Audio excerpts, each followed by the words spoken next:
धड़कन बन के कैसे कहा फरी ना कहा। अब कहा हम लड़कवा को कहीं के लड़कवा रहे तो लड़किया से कहा बुझा अरे धड़कन बन के धड़के तुम जान हो हमारा सीना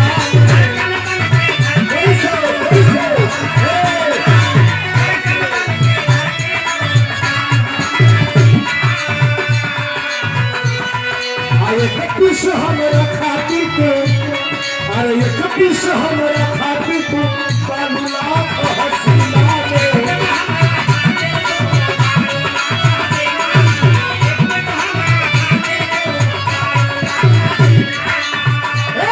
अरे धड़कन बन के धड़के जान हो हमारा सीना में ये कपिस हमरा खाती तो बाबुला हसीना तोहरा पीलाई चिमटिया जोहरे पार अरे तोहरा पीलाई चिमटिया जोहरे पार चाहे जिया दो चाहे बुआ दो चाहे जिया दो चाहे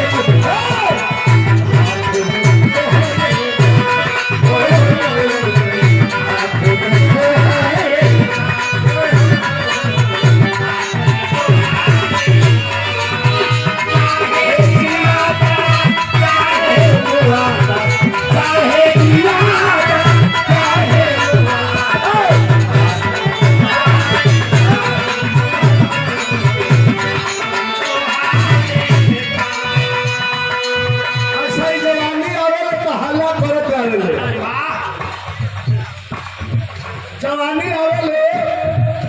हल्ला करत आवेले कोनो जवानी कहले रहे का कहले रहे मास्टर जवानी कहले रहे कि जवानी कह दिया मेरा के का कही ऐसे ये खखरी होले जन फाड़ के नमक के सुन लो अब ठीक मौका पर इनाम लेके आई बड़ी इनाम बनो विजय लाल यादव का सम्मान ना सामने खड़ी उस सरस्वती का अधिष्ठात्री का सम्मान है जो कलाकार है अपने से बड़ों का सम्मान माता पिता का सम्मान गुरु का सम्मान इससे बड़ी पूजा दुनिया में कोई नहीं है।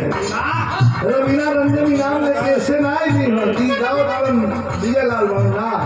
ये कुछ बड़ेगा ये शिक्षा का असर है ये लेकिन छोड़ा है कि